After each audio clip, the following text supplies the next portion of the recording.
So welcome back to our channel 1-2-Step.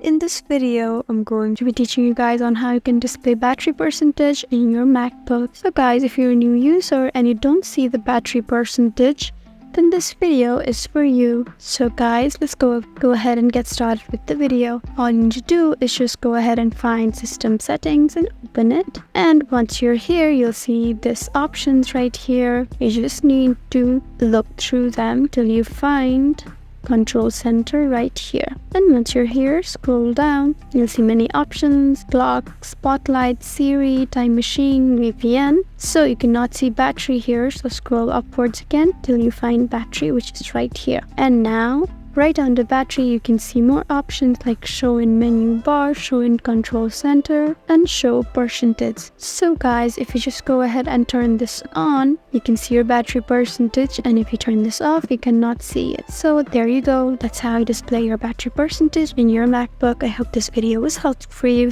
If you found this video helpful, please leave us a like and drop us a comment down below. And if you want more helpful videos like these, then please subscribe to our channel. We'll see you again next time. Thank you for watching.